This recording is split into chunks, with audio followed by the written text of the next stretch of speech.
नमस्कार दोस्तों, मेरे YouTube चैनल ई टीचिंग गुरु में आप सबका स्वागत है। Shortest of first scheduling algorithm में मैं नेक्स्ट एग्जांपल आपको समझाने जा रहा हूँ। नेक्स्ट एग्जांपल के लिए जो हमारे पास जो होता है वैल्यू दिया हुआ है, जैसे PID यानी प्रोसेस के नाम, कभी कभी एग्जाम में प्रोसेस के नाम से भी आता है या PID के नाम से आता है। P1, P2, P3, P4 and P5। उसका अराइवल टाइम दिया हुआ है और ये 1, 3, 6, 7, 9 दिया हुआ है। एग्जीक्यूशन टाइम आप देख सकते हैं 9, 3, 2, 10 और 8 दिया हुआ है। अब इन्हीं को बेस करके तो मैं ऑलरेडी इससे पहले वाले वीडियो में मैंने आपको एक एग्जांपल में मैंने बताया कि ये शॉर्ट फॉर्म क्या होता है। AT मतलब अराइवल टाइम, ET मतलब एग्जीक्यूशन टाइम, इसको बस टाइम के नाम से भी जानते हैं। CT का मतलब होता है कंप्लीशन टाइम, TAT का मतलब होता है टर्न अराउंड टाइम और WT का मतलब होता है वेटिंग टाइम। तो ये जो हमारे पास है, इस चीज को हम लोग ध्यान देंगे तो ये हमारा जो भी हम सॉल्यूशन निकालेंगे तो उसमें ये इसका इस्तेमाल होगा।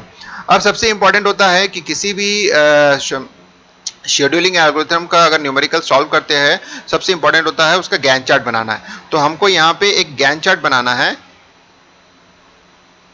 ठीक है। ये गैंट चार्ट अगर हम बनाएंगे और साथ ही साथ हम एक जिसको हम लोग बोलते हैं रेडी क्यू की भी तैयारी करके रख देते हैं कि गैंट चार्ट में हमारा इसका इस्तेमाल होगा। और रेडी क्यू यानी जो भी प्रोसेस होगा वो ड्यूरिंग द टाइम में अगर वो आता है तो वो किस तरह से वो आएगा। तो सबसे पहला तो हमारे पास जो प्रोसेस है ये P1, ये सेकंड के लिए, थर्ड के लिए, फोर्थ के लिए और फिफ्थ के लिए मैंने इसको बना के रख दिया।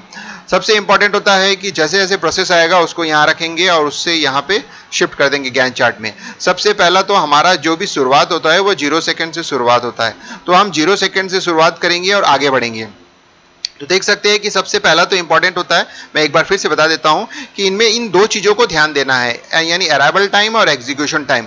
यानी ये कॉम्पोजिट की तरह ये सॉल्यूशन निकालना पड़ता है। तो अराइवल टाइम का जो यूज होता है जनरली हम मेन करते हैं, यानी प्राइमरी फॉर्म में अराइवल टाइम को देखते हैं, फिर सेकेंडरी फॉर्म में एग्जीक्यूशन टाइम को देखते हैं। एग्जीक्यूशन टाइम तब देखते हैं जब अराइवल टाइम के ड्यूरेशन पे, जैसे ही अराइवल टाइम होता है उस ड्यूरेशन पे अगर मल्टीपल नंबर ऑफ प्रोसेस हमारे क्यू में होते हैं तो उनमें से शॉर्टेस्ट जॉब को फाइंड आउट करने के लिए एग्जीक्यूशन टाइम देखते हैं। तो सबसे पहला तो अराइवल टाइम ये 1 है, तो इसका मतलब है अगर हम 0 से शुरू करते हैं तो ये 0 से 1 सेकंड के लिए मान के चलते हैं, ये विड्थ जो होता है वो 1 सेकंड के लिए है। तो 0 से 1 सेकंड के लिए कोई भी एग्जीक्यूशन नहीं होता है, so that is known as a blank. आप इसको ब्लैंक कर दे सकते हैं, तो ये हमारा ब्लैंक हो गया। अब 1 सेकंड में हमारे पास अराइवल टाइम के हिसाब से, अभी तो हम अराइवल टाइम को देखेंगे, 1 सेकंड के हिसाब से सबसे पहला जो हमारा आता है P1। अब ये जो P1 है वो 9 सेकंड के लिए चलता है। अब सोच सकते हैं कि 9 का स्पैन आपका बहुत बड़ा होगा, तो उसको आप अपने हिसाब से मेजर करके बना सकते हैं। तो यानी P1 जो होता है वो 9 सेकंड के लिए चलता है, तो मैं मान के चलता हूं ये हमारा अप्रॉक्सीमेट 9 जो यूनिट ऑफ टाइम है उसके लिए बनाया गया है। जैसे भी है आप बना सकते हैं, कोई प्रॉब्लम नहीं है, लेकिन आप एक जैसे रेशियो मेंटेन करेंगे तो वो इंपॉर्टेंट है कि रिलेटिवली जो ड्यूरेशन है वो आपको गैंट चार्ट में दिखेगा। तो मैंने P1 को किया, तो इसका मतलब है पहले P1 आया था, P1 को मैंने यूज कर दिया। अब क्वेश्चन आता है कि 1 सेकेंड से 9 सेकेंड जो होता है हमारा जो प्रॉब्लम है वो हमारा चला है 9 सेकेंड तक। तो जब 9 सेकेंड तक चला तो यानी 1 और प्लस 9 यानी यहां हो गया हमारा 10। तो इसका मतलब है 10 सेकेंड तक ये चला।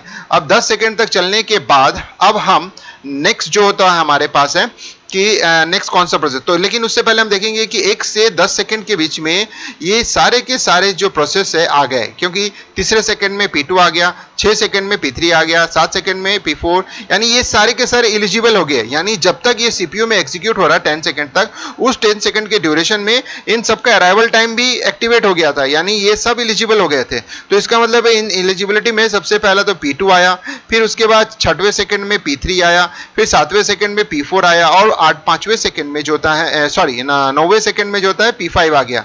तो इसका मतलब बताएं कि ये पूरा का पूरा 9 सेकंड यानी 10 सेकंड बीतते बीतते इतने सारे आ गया।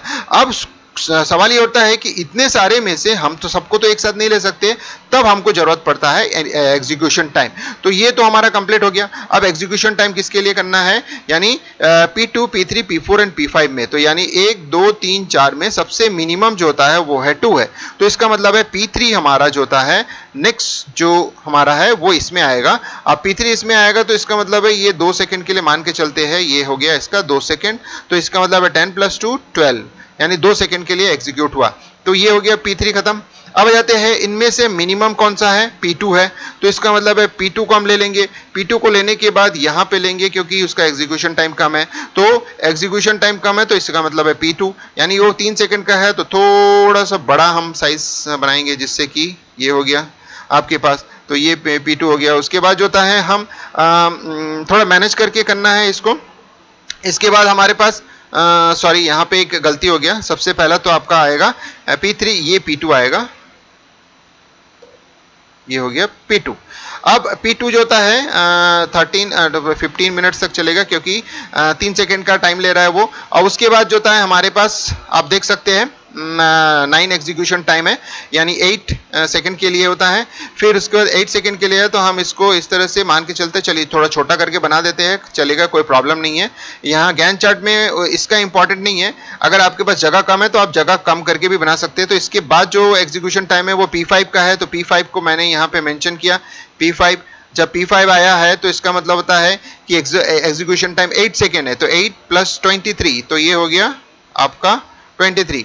और 23 के बाद जो होता है हमारे पास ये एग्जीक्यूशन टाइम ये जाके खत्म हो रहा है, so that is being an 33, यानी ये 10 सेकंड के लिए, तो यानी P4 हम लास्ट में सेलेक्ट कर रहे हैं, दैट इज P4, तो ये हमारा P4 आ गया। तो जो हमारा लास्ट में बचा है P5 पहले हुआ, P4 लास्ट में हो गया। तो इस तरह से आपने देखा कि मैंने एक एग्जीक्यूशन किया, उस हिसाब से ये जाके हुआ। अब मैं यहाँ पे काउंट करूंगा, देखता हूं कि मेरा काउंट सही बैठ रहा है कि नहीं।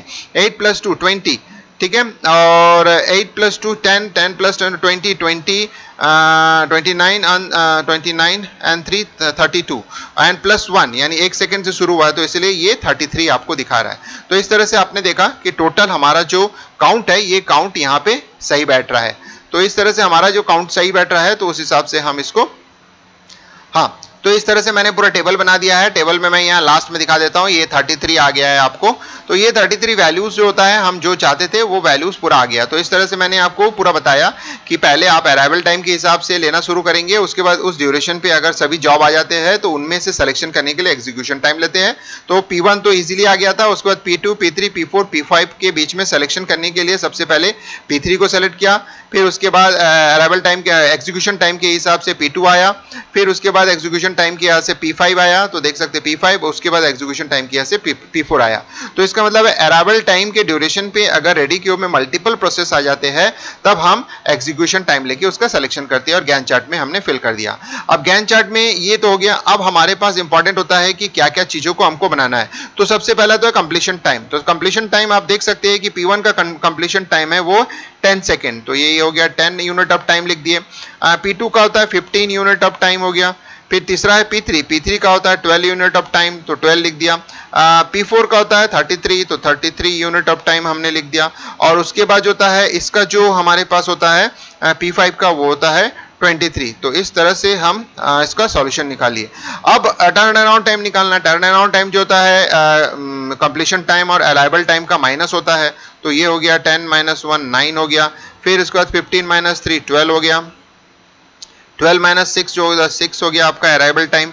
फिर उसके बाद 33 - 7 26 हो गया, और ये हो गया 23 - 9, तो ये हो गया 14। तो ये हो गया हमारे पास।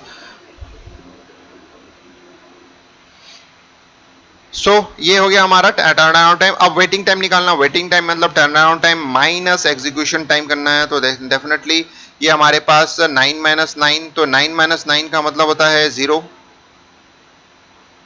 सही में 0, मतलब इसका वेटिंग टाइम 0 था। तो यानी ये भले ही ये 1 सेकेंड में आके जुड़ा है, लेकिन इसको वेट करने की जरूरत नहीं पड़ा। क्यों? क्योंकि 9 सेकेंड आ रहा है, 9 सेकेंड में तो यानी फर्स्ट एलिमेंट था, तो इसीलिए जैसे ही आया, मतलब पहले सेकेंड में जैसे ही आया उसका वेटिंग टाइम 0 था, तुरंत असाइन हो गया, तो इसका मतलब 0 सेकेंड पे आया है। भले ही गैंट चार्ट में 1 दिखा रहा है, बट एक्चुअली उसका जो अराइवल जैसे ही हुआ वैसे ही उसको मिला, तो इसका उन्हें वेट करने की जरूरत नहीं पड़ा, तो 0 सेकेंड हो गया। उसके बाद जैसे कि हमारे पास ये टर्न अराउंड टाइम है 12 माइनस एग्जीक्यूशन टाइम होता है, तो 9 आ जाएगा आपका। फिर उसके बाद जो होता है टर्न अराउंड टाइम और एग्जीक्यूशन टाइम जो होता है 6 - 2। 6 - 2 का मतलब होता है 4 आ गया। 26 - 10 यानी 16 हो गया। 14 - 8 जो होता है 6 हो गया। तो इसका मतलब होता है कि आपके पास ये जो वेटिंग टाइम है वो आ गया। अब हम क्या निकालेंगे, एवरेज वेटिंग टाइम निकालेंगे। एवरेज वेटिंग टाइम जैसे ही निकालते हैं तो इसका मतलब होता है कि ये जो हमारे पास होता है इन सब का सम 0 + 9 + 4 + 16 डिवाइडेड बाई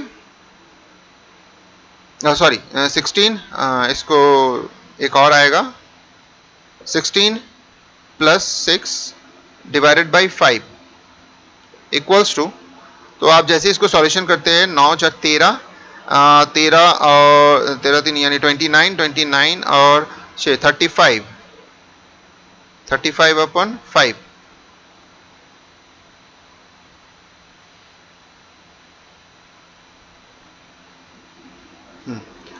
उसके बाद एवरेज टर्न अराउंड टाइम, तो यानी जो टर्न अराउंड टाइम दिया हुआ है 9 + 12 + 6 + 26 + 14, यानी ये पूरा हमने लिख लिया डिवाइडेड बाई 5।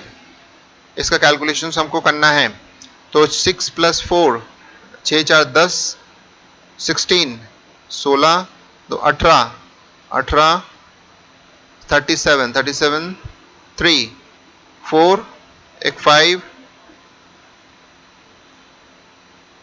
77/5, तो यहाँ पे आ जाएगा 15 5 × 75, 15 75, तो अप्रॉक्सीमेट 15.4।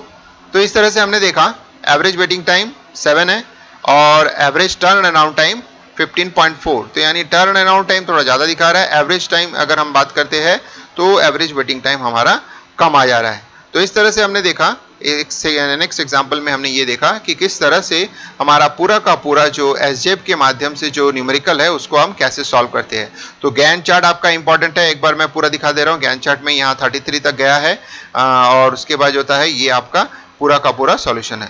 तो दोस्तों अगर ये वीडियो आपको अच्छा लगा, ये सॉल्यूशन अगर आपको अच्छे से समझ में आएगा तो इस वीडियो को लाइक कीजिएगा, शेयर कीजिएगा, सब्सक्राइब करना नहीं भूलिएगा और बेल आइकन को डेफिनेटली प्रेस कर दीजिएगा। और इससे रिलेटेड कुछ भी क्वेश्चंस या कोई भी डाउट है तो आप मुझे कमेंट्स बॉक्स में कमेंट्स कर सकते हो। तो चलिए वंस अगेन दोस्तों, इस वीडियो को लास्ट तक देखने के लिए धन्यवाद।